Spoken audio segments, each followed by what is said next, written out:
Dios te bendiga, amado amigo, Dios te bendiga, amado hermano, amada hermana.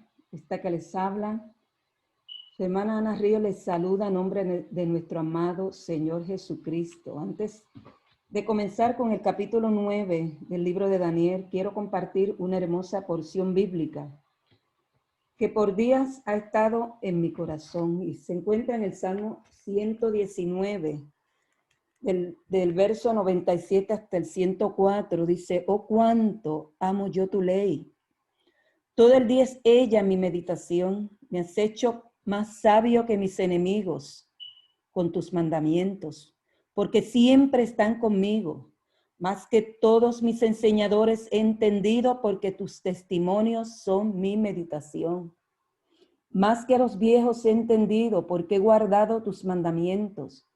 De todo mal camino contuve mis pies para guardar tu palabra. No me aparté de tus juicios, porque tú me enseñaste.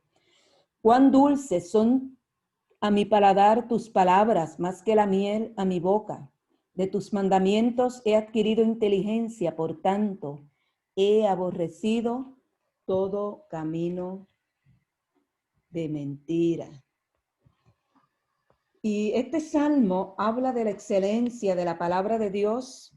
Y hago este paréntesis como una introducción a la importancia que debemos dar a la palabra de Dios, pues ella es nuestra vida. Lamentablemente, esta generación ha perdido su sentido de lo sagrado, lo que la ha llevado a relegar la palabra de Dios a un plano inferior. Esto, ¿verdad, amados hermanos? Es un grave peligro. Sabemos que Cristo viene pronto. Y el nosotros ignorar su palabra puede llevarnos al error, a cometer desatinos y a perder de vista el plan de Dios para nuestras vidas. Así que le invito a que con toda reverencia usted pueda sentarse, escudriñar y gustar de este pan del cielo.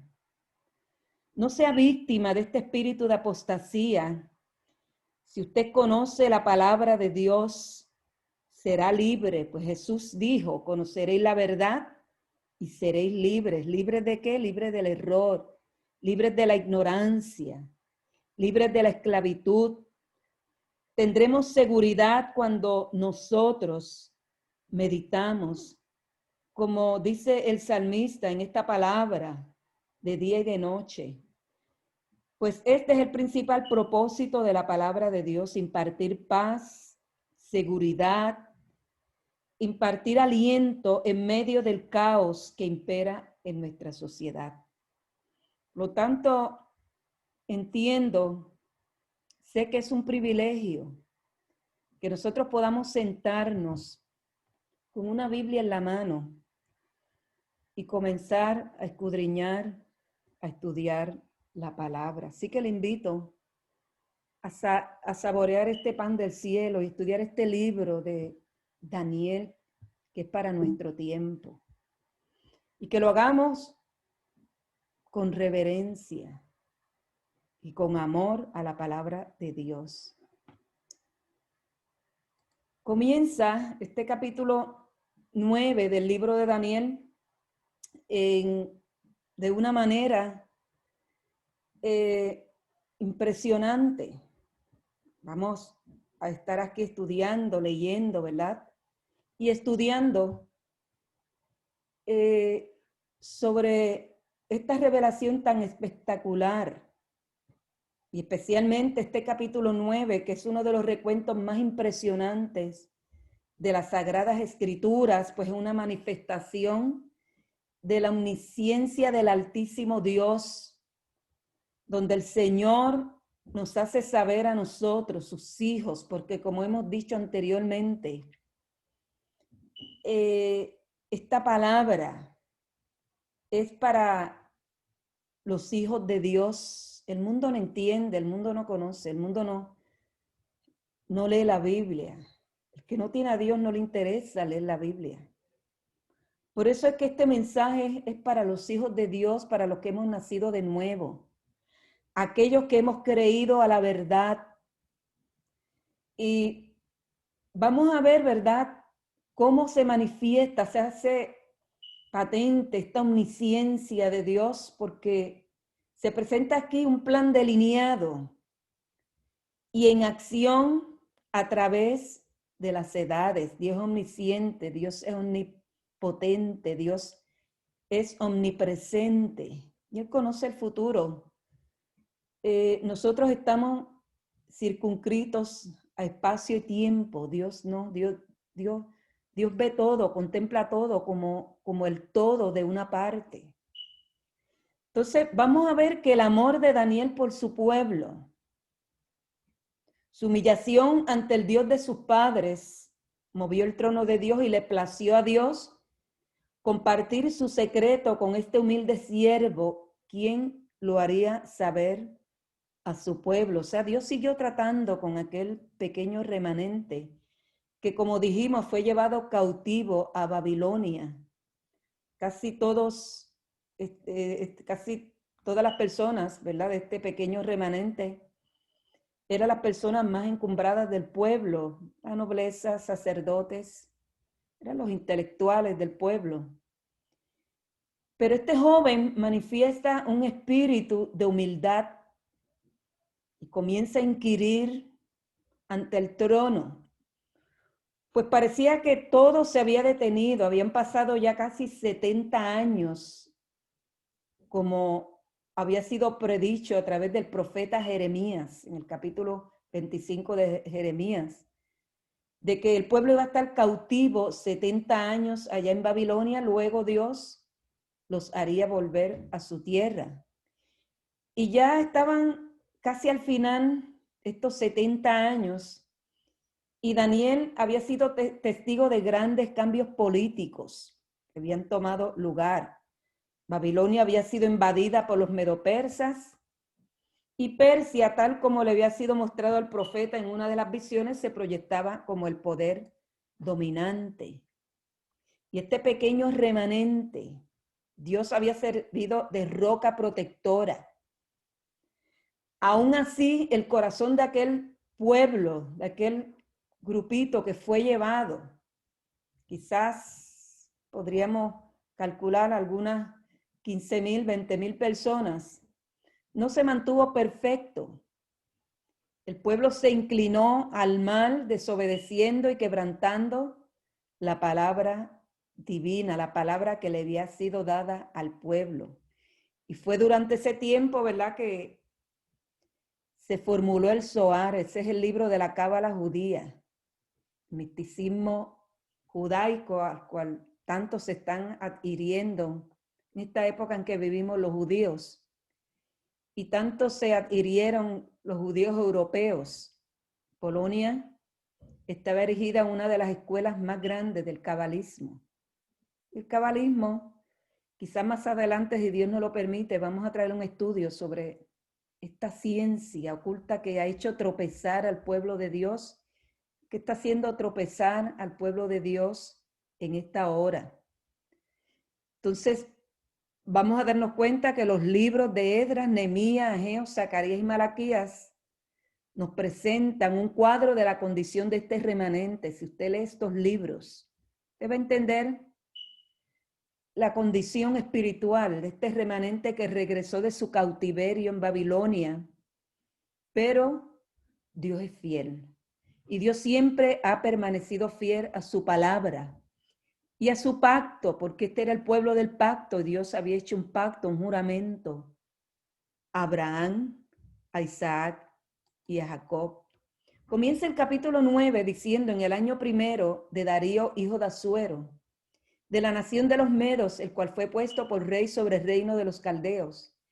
En el año primero de su reinado, yo, Daniel, miré atentamente en los libros del número de los años, del cual habló Jehová al profeta Jeremías, que había de concluir la asolación de Jerusalén en 70 años. Y estoy leyendo en la versión antigua del 1909. Este Darío mencionado aquí es el mismo que se habla en el capítulo 6.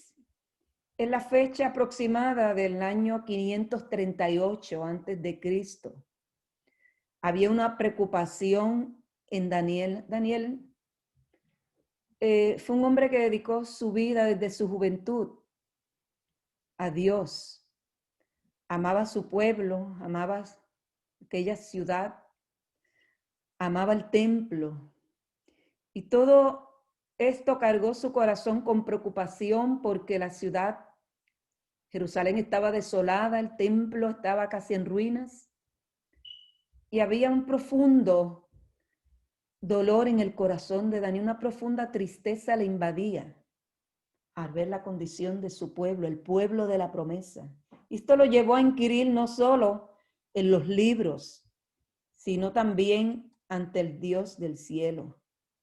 Sigue el verso 3 diciendo, y volví mi rostro al Señor Dios buscándolo en oración y ruego, en ayuno y silicio y ceniza.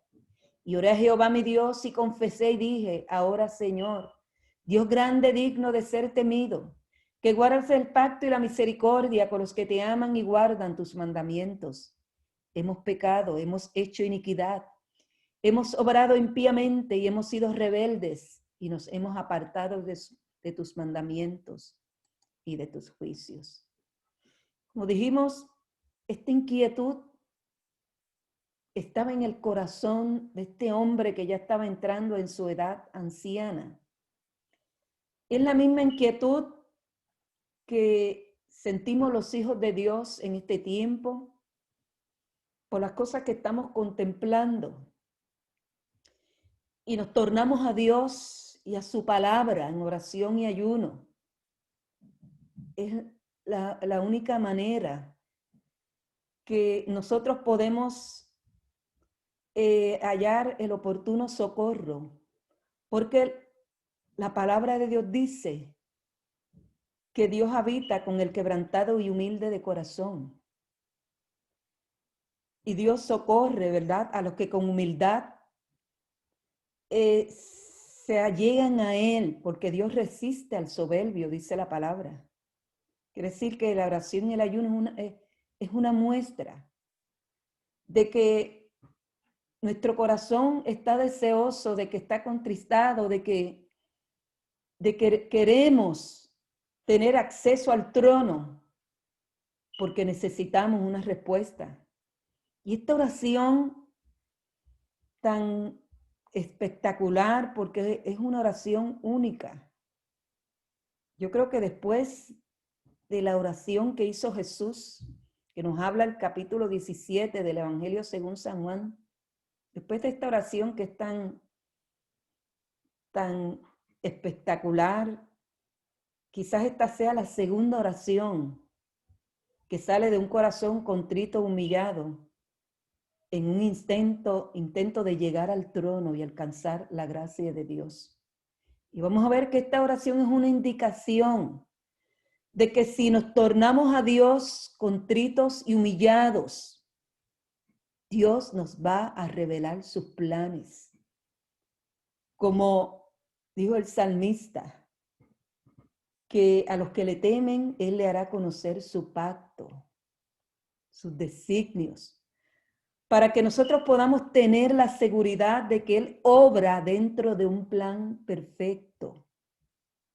Vamos a ver que esta oración es una síntesis, un resumen de aquellas largas horas del profeta tocando la puerta del trono. Aparece resumida en este capítulo 9, pero es un resumen. Entiendo que el profeta llevaba días en una angustia, gimiendo, con la carga en su corazón por su pueblo, por su amada ciudad, Jerusalén. Vamos a ver 7 aspectos que caracterizan esta oración de Daniel. Primero, había un deseo legítimo y genuino y en una actitud de sinceridad, pues mire, este deseo legítimo y genuino fue lo que le dio acceso al trono de Dios.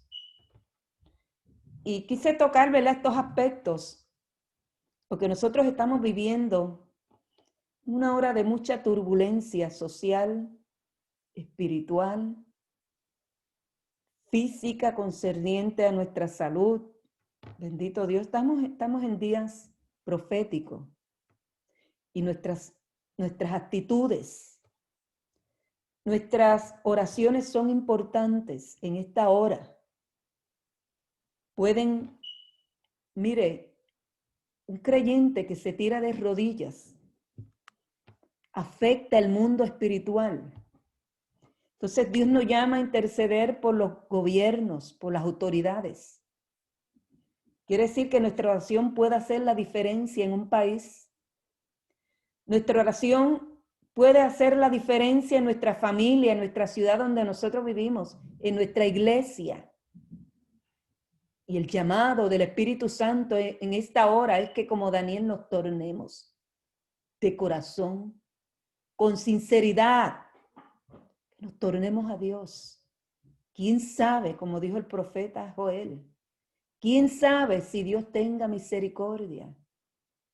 Mire, y nos permita vivir unos cuantos años más en paz en el país donde nosotros vivimos. Bendito Dios.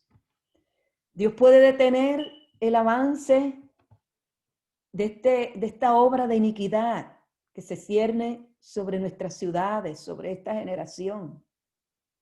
Dios puede detenerlo. Dios puede aplazar un juicio a raíz de la oración de uno de sus hijos. Pero nuestras actitudes son entonces, ¿verdad?, las que deciden cuán prevaleciente, cómo ha de prevalecer la oración que nosotros hacemos a Dios. Hace unos cuantos años atrás, yo tuve una visión. Hacíamos retiros de oración en la iglesia, ayunos, lo que le llamábamos ayunos congregacionales, donde se convocaba al pueblo a humillación, a quebrantar nuestro espíritu, nuestro corazón delante de Dios. Pasábamos un día en ayuno en el templo.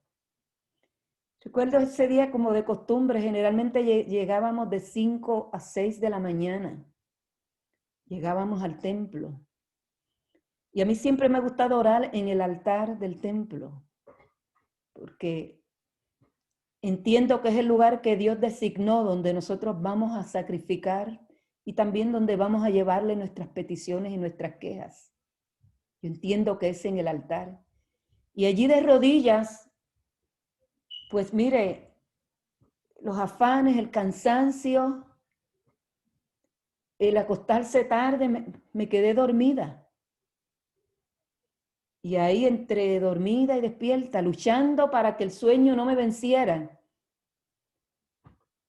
abro mis ojos de momento y vi cómo el templo estaba todo iluminado. Cuando miro hacia la puerta principal, veo al Señor Jesús que viene entrando. No tocaba el piso, porque era una visión. Fue como si toda la pared del frente que daba a la calle hubiera desaparecido. Y Jesús venía caminando. Y con él venían millares y millares de ángeles. Yo no pude distinguir bien su rostro porque el fulgor, el resplandor era tan grande que yo no podía ver su rostro. Sí podía distinguir su vestimenta, una túnica blanca, un blanco puro, resplandeciente. Y vi esos millares de ángeles. Y veo cómo el Señor entró al templo.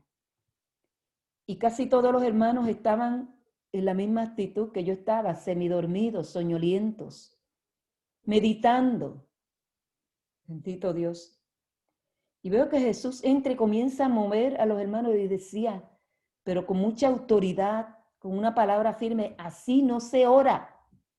Así no se ora, la oración tiene que prevalecer. Y siguió en cada uno de los hermanos. Y luego vino donde mí, también me puso la mano y me dijo, así no se ora. La oración tiene que prevalecer. Y yo fui testigo de ese gran avivamiento en Puerto Rico. Y fui testigo cómo el Espíritu Santo llevaba al pueblo a la manera correcta de cómo se debe orar. Y fui testigo de decenas de hermanos se tiraban a los altares a llorar, a clamar, a gritar, oraban en voz alta. Yo fui testigo. Por algo todas estas oraciones están plasmadas en la Sagrada Escritura. Quiere decir que estos hombres oraban en voz alta. Por eso están plasmadas ahí. Y luego en mi visión vi que el Señor nuevamente salió ascendiendo al cielo y vi esos millares de ángeles. Y cuando Jesús salía de allí, comenzaron a cantar un cántico que es bien común en las iglesias pentecostales y evangélicas en Puerto Rico. Cristo es la peña de Oreb que está brotando, agua de vida saludable para ti. Los ángeles cantaban ese cántico glorioso y terminó la visión. Y he entendido la importancia que tiene una oración. Santiago, el escritor Santiago habla de la oración, habla de cómo debemos pedir. Porque solo con un espíritu quebrantado y en una actitud de humillación es que el siervo de Dios puede hallar gracia ante el trono. El aspecto número 4, Dios oye y responde al clamor de un espíritu contrito que implora el favor. El 5, el deseo de Dios con sus criaturas es de paz y bienandanza. No obstante, la actitud de cada ser humano se convierte en un denominador común en su relación con Él. Las actitudes son importantes. Nuestra actitud, ¿cómo nos allegamos a Dios?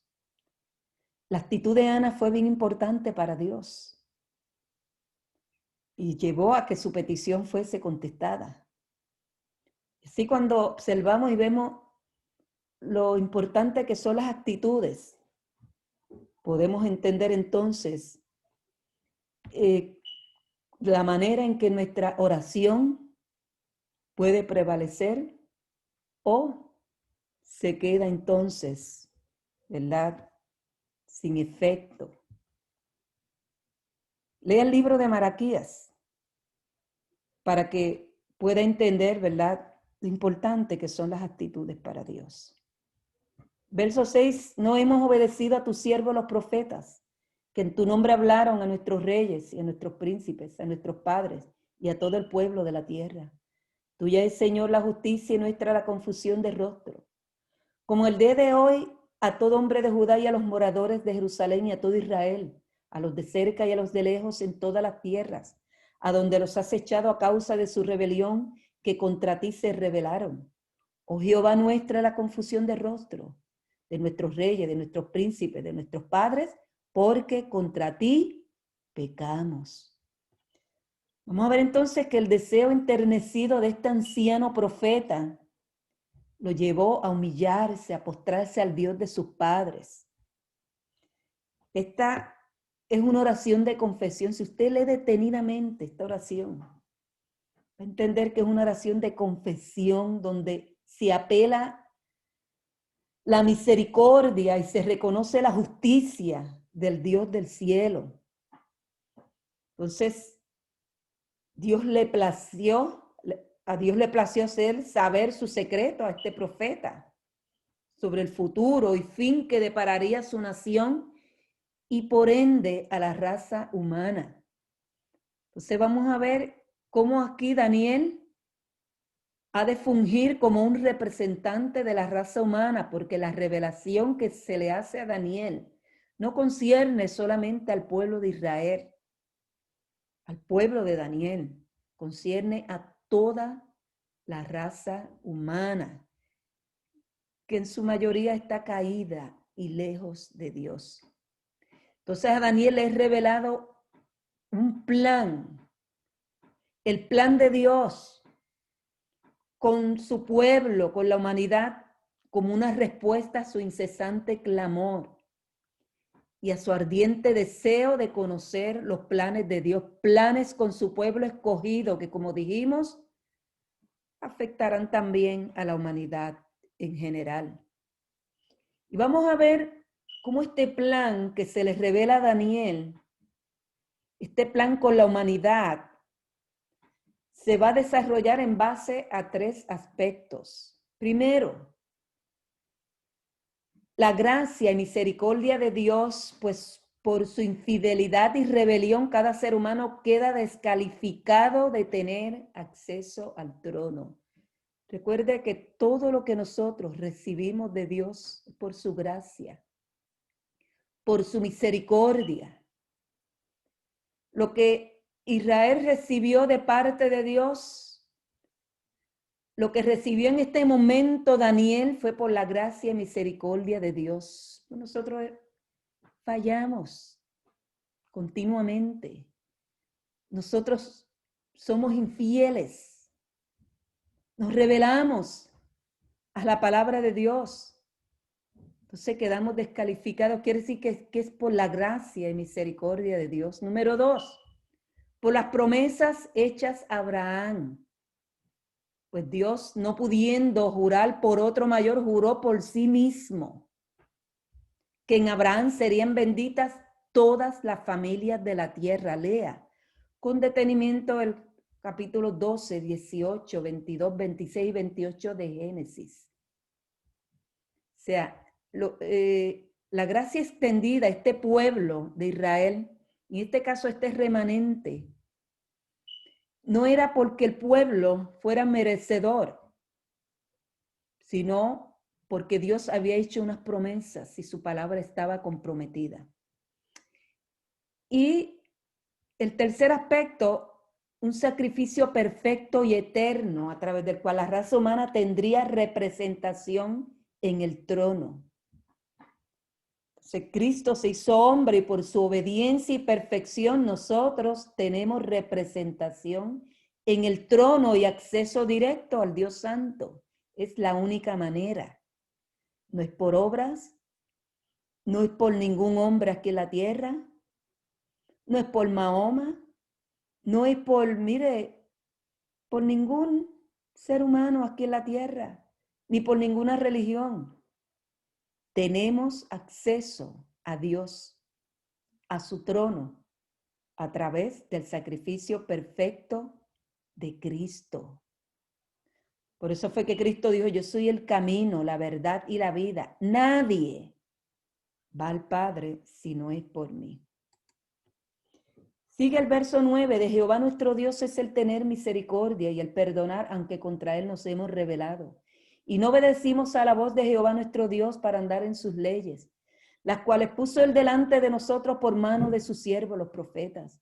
Y todo Israel traspasó tu ley, apartándose para no oír tu voz, por lo cual ha fluido sobre nosotros la maldición y el juramento que está escrito en la ley de Moisés, siervo de Dios, porque contra él pecamos. Y él ha verificado su palabra que habló sobre nosotros y sobre nuestros jueces, que nos gobernaron, trayendo sobre nosotros tan grande mal, que nunca fue hecho debajo del cielo como el que fue hecho en Jerusalén. Según está escrito en la ley de Moisés, todo aqueste mal vino sobre nosotros. Y no hemos rogado a la faz de Jehová nuestro Dios para convertirnos de nuestras maldades y entender tu verdad. Israel es el epicentro de este plan, porque a Israel, como dijimos, a través de su padre Abraham, le fueron hechas las promesas de posesión. ¿Posesión de qué? De la tierra que Dios le prometió. Y promesas de redención. Promesas que alcanzarían a toda la humanidad. Los eventos más grandiosos jamás vistos en la historia humana sucederán en la capital de Israel, Jerusalén. Estos eventos aparecen detallados más específicamente en el libro de Isaías, Ezequiel, Zacarías, Daniel y Apocalipsis. Por eso es imposible separar a Israel de la profecía bíblica. Y la herejía que se ha estado dispersando dentro del pueblo de Dios, la teología de reemplazo, de que Israel fue echado para el lado y que la iglesia ahora es el Israel de Dios, es un error bíblico. Es un error bíblico. Israel es el pueblo escogido de Dios, y aunque Israel se ha rebelado contra Dios, aunque Israel ha fallado al pacto, Dios sigue siendo fiel a su pacto y Dios ha de cumplir sus promesas hechas a su pueblo, promesa que hizo Abraham. Nosotros somos los descendientes de la mujer, que es el Israel que habla el capítulo 12 de Apocalipsis. Somos descendientes de este Israel, descendencia de esta mujer. Somos injertos, como dice el apóstol Pablo en el libro de Romanos. Si no me equivoco, capítulo 8 y el capítulo 11 habla lo importante que es Israel para Dios, porque no podemos separarlo de la profecía bíblica. Y es en esta ciudad de Jerusalén que los dos testigos vistos por Zacarías y por Juan el apóstol van a desafiar a la bestia y al falso profeta. En Jerusalén es que Jesús va a poner su pie en el monte de los olivos. Y allí se va a desatar la batalla de los siglos que va a poner fin a la iniquidad y destruir el poder del mal. Verso 14, veló por tanto Jehová sobre el mal y trájolo sobre nosotros, porque justo es Jehová nuestro Dios en todas sus obras que hizo. Porque no obedecimos a su voz, ahora pues, Señor Dios nuestro, que sacaste tu pueblo de la tierra de Egipto con mano poderosa y te hiciste nombre, cual en este día hemos pecado impíamente, hemos hecho, oh Señor, según todas tus justicias, apártese ahora tu ira y tu furor de sobre tu ciudad Jerusalén, tu santo monte, porque a causa de nuestros pecados y por la maldad de nuestros padres, Jerusalén y tu pueblo, dados son en oprobio a todos en derredor nuestro. Ahora pues, Dios nuestro, oye la oración de tu siervo y sus ruegos, y haz que tu rostro resplandezca sobre tu santuario asolado por amor del Señor. Aleluya. Bendito Dios. Verso 18 dice, inclina, oh Dios mío, tu oído y oye. Abre tus ojos y mira nuestros asolamientos y la ciudad sobre la cual es llamado tu nombre, porque no derramamos nuestros ruegos ante tu acatamiento confiados en nuestras justicias, sino en tus muchas miseraciones. Oye, Señor, oh Señor, perdona, presta oído, Señor, y haz. No pongas dilación por amor de ti mismo, Dios mío, porque tu nombre es llamado sobre tu ciudad y sobre tu pueblo. Aún estaba hablando y orando y confesando mi pecado y el pecado de mi pueblo Israel, y derramaba mi ruego delante de Jehová mi Dios por el monte santo de mi Dios. Aún estaba hablando en oración y aquel varón Gabriel, al cual había visto en visión al principio, volando con presteza, me tocó como a la hora del sacrificio de la tarde, hízome entender y habló conmigo y dijo, Daniel, ahora he salido para hacerte entender la declaración. Al principio de tus ruegos salió la palabra, y yo he venido para enseñártela, porque tú eres varón de deseos. Entiende pues la palabra y entiende la visión. El profeta estaba en un estado agónico. Tendríamos que meternos dentro de la escena. Recuerde que la palabra de Dios lo que nos presenta es un cuadro superficial, somero, ¿verdad? De la experiencia que se estaba viviendo en ese momento. Y lo que yo percibo es que este hombre de Dios estaba en una agonía, y es que ante Dios tenemos que postrarnos con agonía de espíritu, con clamor, con ruego, con lloro, con lágrimas. Como dijo el profeta Joel, entre la entrada y el altar, giman los sacerdotes de Jehová. ¿Quién sabe si Dios tenga misericordia? Y de esta manera es que yo veo a este profeta, y en este estado agónico, entonces les es enviada la respuesta a través de Gabriel, que es uno de los ángeles principales que ofician en los asuntos de la salvación de la raza humana. Este fue el mismo ángel que hizo la anunciación a María. O sea, quiere decir que este ángel oficia en los asuntos de la salvación del hombre. Entonces, tenemos que entender que en Babilonia no se hacían los sacrificios que el pueblo acostumbraba a hacer en el pueblo, porque Dios estableció que solo en el templo podían ser oficiados estos sacrificios.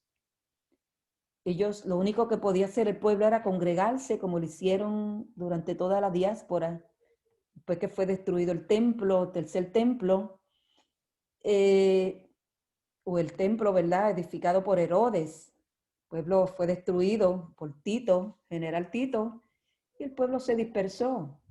Solamente se reunían en sus sinagogas, como hacían en el tiempo de Jesús. Los que quedaban bien al norte, casi en la frontera de Siria, no podían bajar todos los días al templo, ni mucho menos semanalmente. Cumplían con la obligación que Dios le exigió, que cada judío por lo menos tenía que presentarse a Dios en el templo 3 veces al año. Pero entonces se levantaban sinagogas donde el pueblo, pues allí se reunía para oír la palabra, para estudiarla, dialogar sobre la palabra. Y eso mismo entiendo que lo hacían en Babilonia, porque ellos no podían ofrecer sus sacrificios fuera del templo. Ahora, los que aman a Dios tienen presente, los que amamos a Dios, porque yo amo a Dios con mi corazón. Todos los que amamos a Dios tenemos presente cada momento que sirve de oportunidad para acercarnos al amado. Amado, el que ama a Dios, si puede ir al templo todos los días, si el templo está abierto todos los días, el que ama a Dios va todos los días.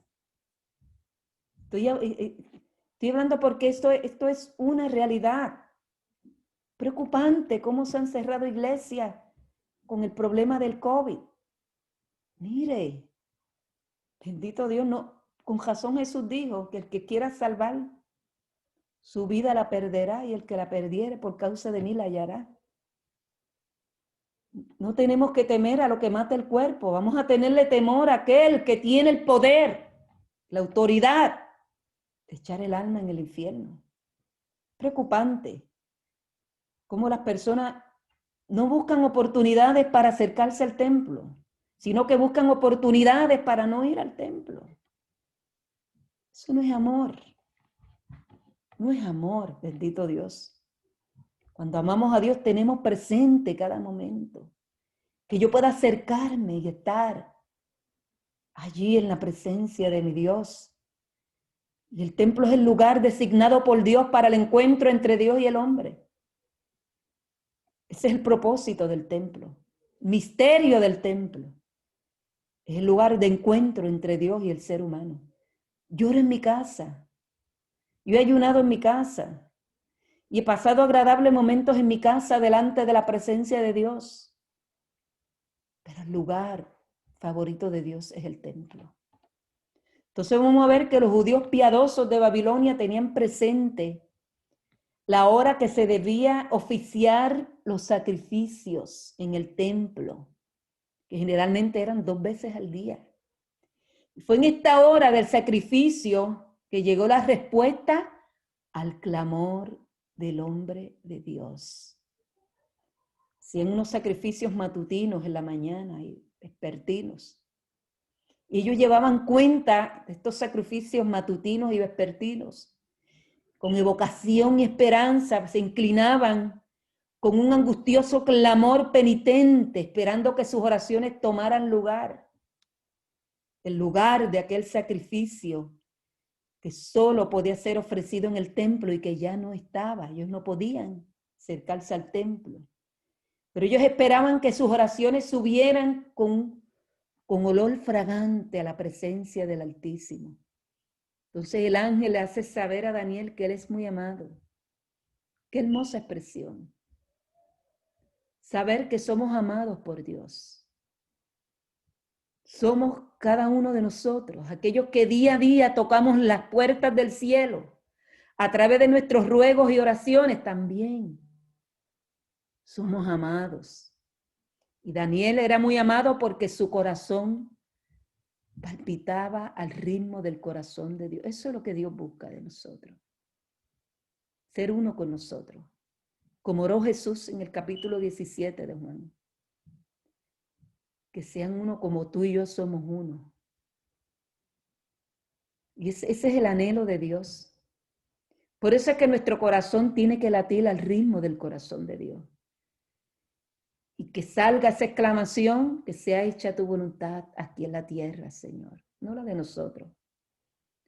De que sus planes con la humanidad se hagan realidad. Esa era la oración y el anhelo de Daniel. Por eso él era muy amado. Verso 24, 70 semanas están determinadas sobre tu pueblo y sobre tu santa ciudad para acabar la prevaricación y concluir el pecado y expiar la iniquidad y para traer la justicia de los siglos y sellar la visión y la profecía y ungir al santo de los santos.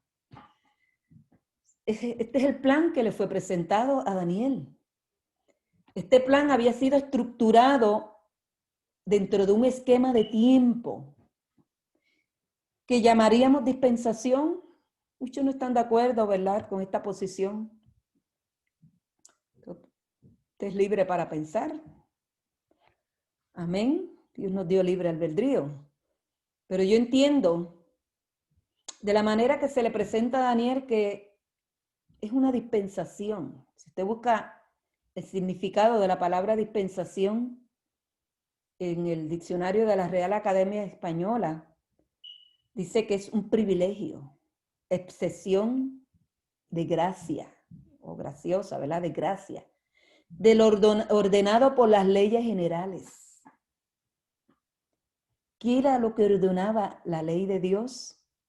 El pueblo estaba bajo juicio, el pueblo rompió el pacto. Pero la gracia de Dios determina entonces un esquema de tiempo para Dios tratar con ese pueblo. El ángel dijo que serían 70 semanas. Dijimos, ¿verdad?, que Daniel tuvo la visión más o menos en el año 538 a.C. hasta la fecha de hoy. Han transcurrido casi alrededor por ahí 2600 años. De estos 2600 años, Dios determina entonces 70 semanas de años. O sea, 490 años. Un periodo de tiempo donde la gracia de Dios sería extendida a Israel y por ende a toda la raza humana. ¿Por qué decimos que estas son semanas de años? Hacemos referencia a otros lugares en la Biblia que se usa el mismo término. Cuando se le dijo a Jacob, Labán cumple la semana de esta, está hablando entonces de 7 años. Más adelante entonces Jacob dice que él cumplió, ¿verdad?, esos 7 años. Es decir, unas cuantas referencias bíblicas pues nos llevan a concluir que estos son semanas de años. Si usted multiplica 70 por 7, son 490 años. Entonces la gracia de Dios tendría extendida a Israel. ¿Y por qué decimos por ende a toda la raza humana? Porque Jesús dijo que la salvación viene de los judíos. Por eso es imposible separar a Israel de la profecía bíblica. Por eso es imposible decir que la iglesia es el Israel de Dios. La iglesia, nosotros somos gentiles.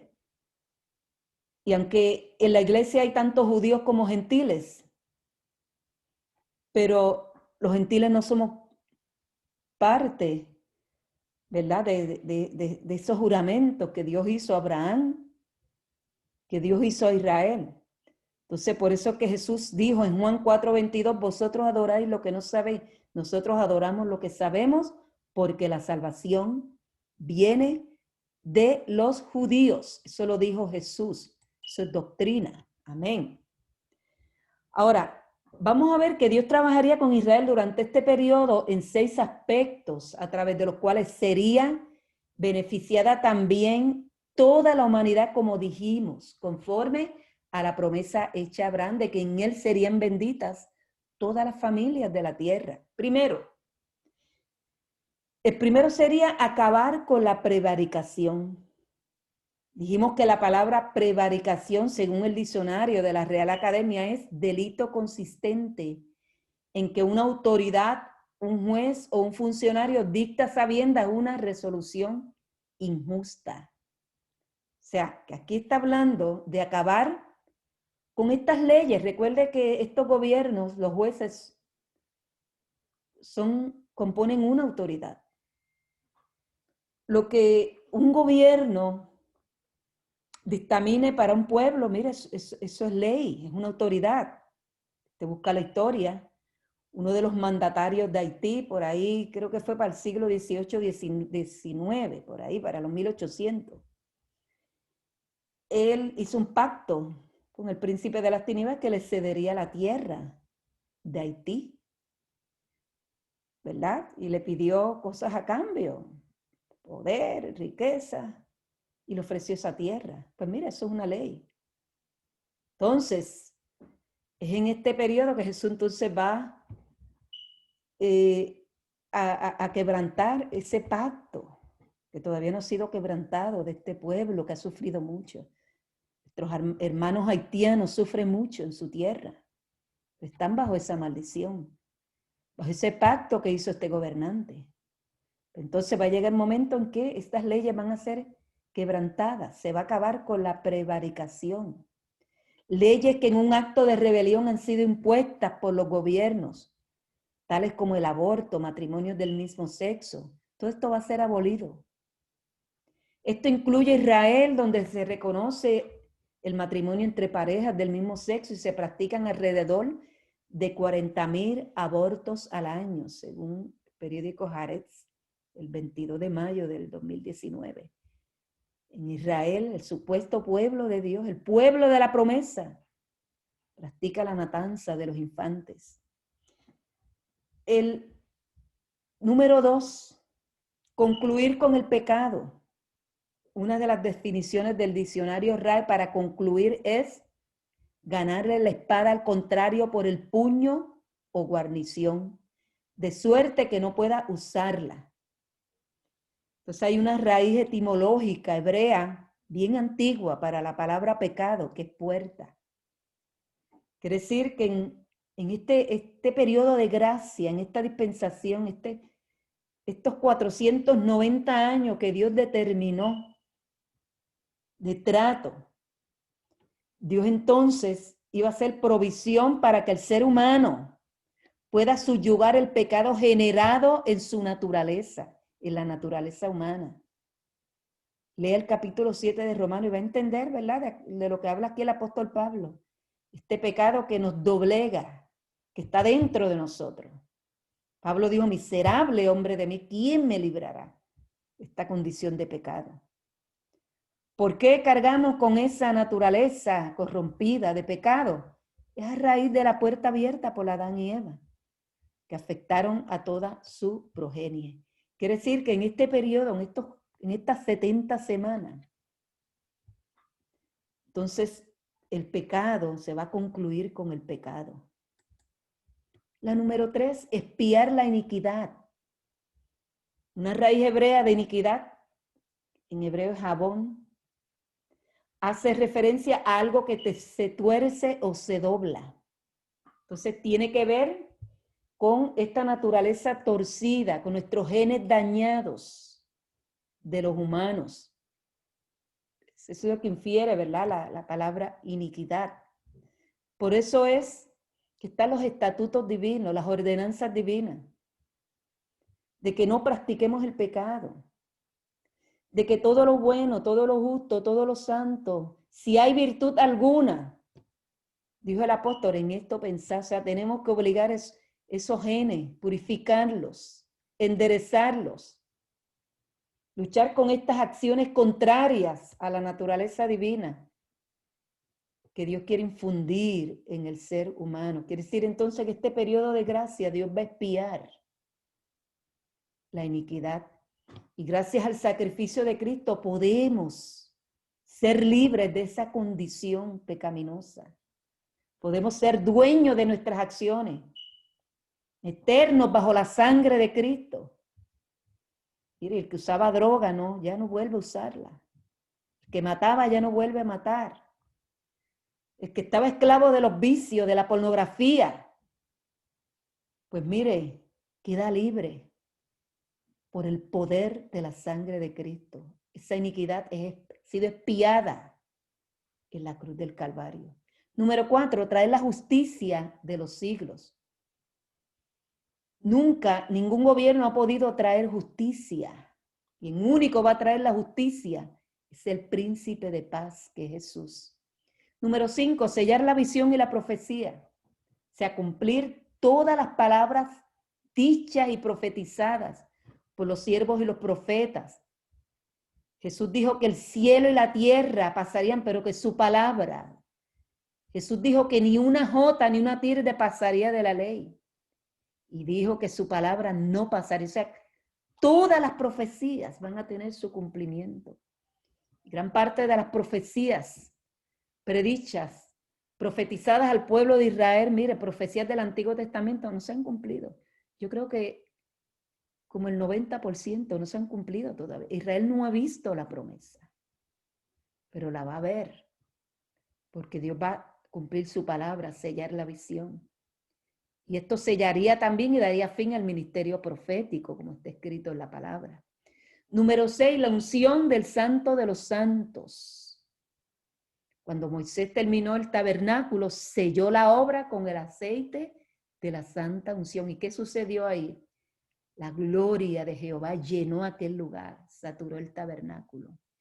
Quiere decir entonces que la unción del Santo de los Santos, que es Jesús, va a dar por terminado el plan de redención del hombre. ¿Cuándo va a ser esto? Entiendo que va a ser efectuado durante la entrada triunfal en el templo, que va a ser construido durante el milenio por Jesús, según capítulo 43 de Ezequiel. Verso 25, sepa pues y entiendas que desde la salida de la palabra para restaurar y edificar a Jerusalén hasta el Mesías príncipe habrá 7 semanas, y 62 semanas tornarás a edificar la plaza y el muro en tiempos angustiosos. En el año 445 a.C., Artajerjes, Longimano, según Nehemías, capítulo 2, verso 1, te va a ver que él dio el decreto para edificar a Jerusalén y fue en el mes de Nisán, que estos son los últimos días de marzo y el 1 de abril. Ese es el mes de Nisán. Y ahí entonces es que se da el decreto para que se edifique Jerusalén. Usted lea la historia, lea el libro de Nehemías. Libro hermoso, el de Esdras, que hablan, ¿verdad?, de este remanente que vuelve. Según el cómputo, los 483 años que cubren las primeras 69 semanas llegan exactamente al año 30 de la era cristiana, cuando probablemente fue la crucifixión de Jesús. Y algunos afirman que el día 9 de Nisán, cuando Jesús exclamó, si conocieses tú y por cierto en este tu día lo que es para tu paz. En ese momento exacto que Jesús dijo esas palabras, se cumplieron exactamente ese día los 483 años. O sea, en la 69ª semana, 69 semanas. ¿Cuándo se le quitaría la vida al Mesías príncipe? Lucas 19, 41 al 44. Mire, qué gloriosa es la palabra, qué sublime es la palabra, qué manjar, que muchos se pierden aquellos que no se sumergen en la palabra. Como dijo el salmista, ella es mi meditación de día y de noche, aleluya, el que compuso este Salmo 119. Mire, penetró en este misterio, en este poder, en esta dulzura, como él dijo, cuán dulces son a mi paladar tus palabras, más que la miel a mi boca. Y es glorioso, nos trae seguridad, nos trae paz, porque entendemos que Dios tiene el control de todo, que el tiempo ha sido determinado por Dios. Podemos descansar en Él, no tenemos que tener temor. Ya Dios tiene preparado el camino que vamos a caminar. Yo digo, si llegara el momento que yo tenga que poner mi cabeza para ser decapitada, fue lo que Dios determinó. Con paz, con alegría, lo acepto, con paz de corazón, como aquellos mártires de los primeros años de la iglesia. Mira, ofrendaron sus vidas estos primeros años. fueron difíciles para la iglesia bajo el dominio de estos 10 emperadores que gobernaban a Roma. Mire, fue estos 10 césares. Persiguieron terriblemente a los cristianos, le infligieron torturas terribles. La Inquisición española, eso fue terrible. Torquemada vivía encerrado en un sótano, un judío que se había convertido al cristianismo, al catolicismo.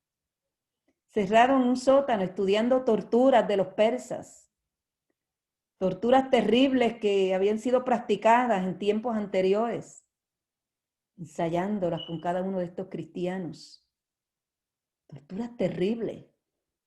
Yo leí una que la hacían a las mujeres embarazadas, los evangélicos, porque España persiguió a los evangélicos, los sacó de su país, los destruyó a los judíos y a los evangélicos.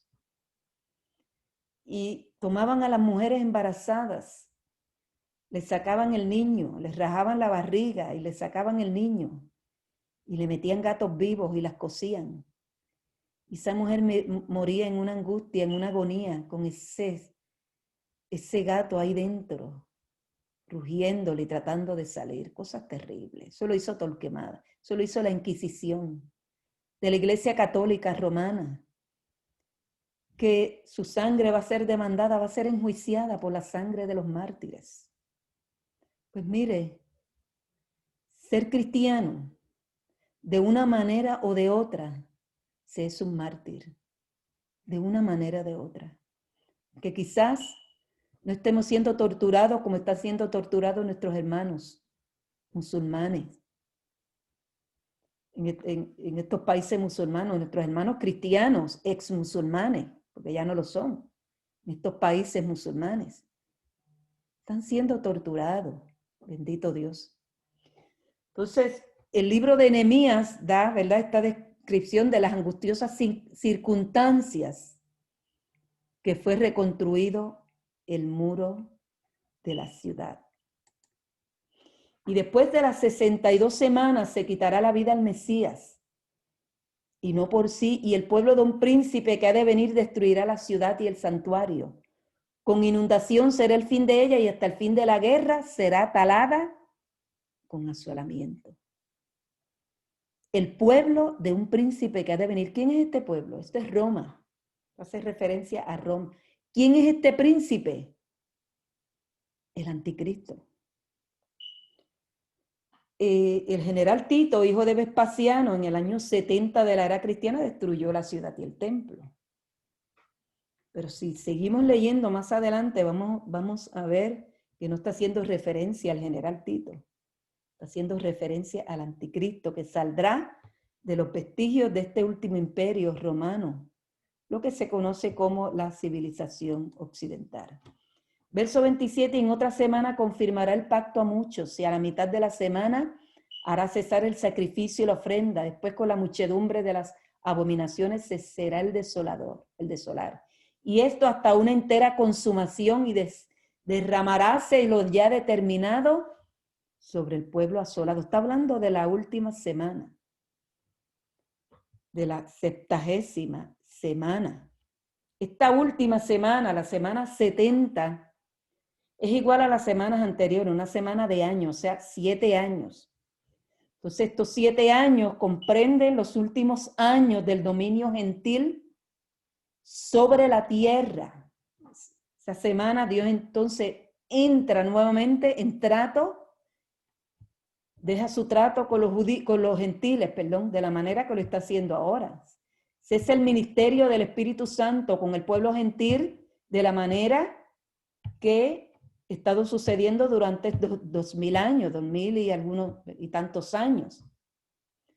Pero entonces esta última semana es cuando Dios entra en un trato directo con Israel.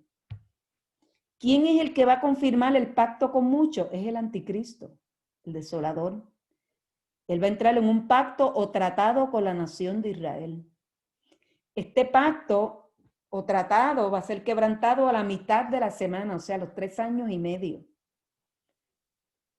que entonces cuando el anticristo profana el templo, sentándose en el lugar santísimo, ya los judíos van a tener su templo. En el momento que los judíos erijan su templo, que tengan su templo, ahí comienza esta semana 70. ¿Cuándo? Porque yo entiendo que Israel va a entrar en un pacto con el pueblo gentil. Ya comenzó esos tratados con los países paganos. Pero ese pacto que habla aquí, ¿verdad? El pacto con la muerte, entiendo, creo, ¿verdad? Que no ha tomado lugar, porque yo entiendo que una de las condiciones que va a haber en el pacto es de que los judíos puedan tener su templo. Entonces, los judíos van a tener su templo, van a ser oficiados los sacrificios. A los 3 años y medio, el anticristo va a romper el pacto, va a entrar al templo y se va a sentar en el lugar santísimo exigiendo ser adorado como Dios, según dice el apóstol Pablo en 2 de Tesalonicenses, capítulo 2, verso 4. ¿Cuáles son las condiciones de este pacto? Como dijimos, la suprema ambición de la nación israelí es poder construir su templo, que ya lo tienen prefabricado. Tienen todos los instrumentos del templo, todos los vasos sagrados, y ellos tienen todo eso. Ellos lo que están esperando es la oportunidad, que se les dé la oportunidad. Entonces, entiendo, ¿verdad?, que el tratado envolverá a pedir a Israel ceder cierto territorio a cambio de tener la protección de la coalición mundial y la coalición mundial gentil y la construcción del templo. Ese es el pacto de la muerte que habla la palabra de Dios. Y como todos sabemos, ¿verdad?, el presidente Trump ha entrado en negociaciones a través de su yerno Kushner, Jared Kushner, en negociaciones con varias naciones con el fin de establecer un tratado con Israel de cooperación. Y estos acuerdos, ¿verdad? Mire, yo los veo como un preámbulo a este acuerdo o tratado espectacular que va a dar comienzo a la semana 70 o semana 70. Ya Israel ha firmado el tratado con 2 naciones, que son los Emiratos Árabes y Bahrein. Y el presidente informó que otras naciones se van a unir al tratado y ellos han puesto por nombre a este tratado Acuerdo de Paz Abrahámicos. Así que, amados, Jesús dijo, cuando veáis estas cosas, alzad vuestras cabezas porque vuestro tiempo, nuestra redención está cerca. Dios te bendiga.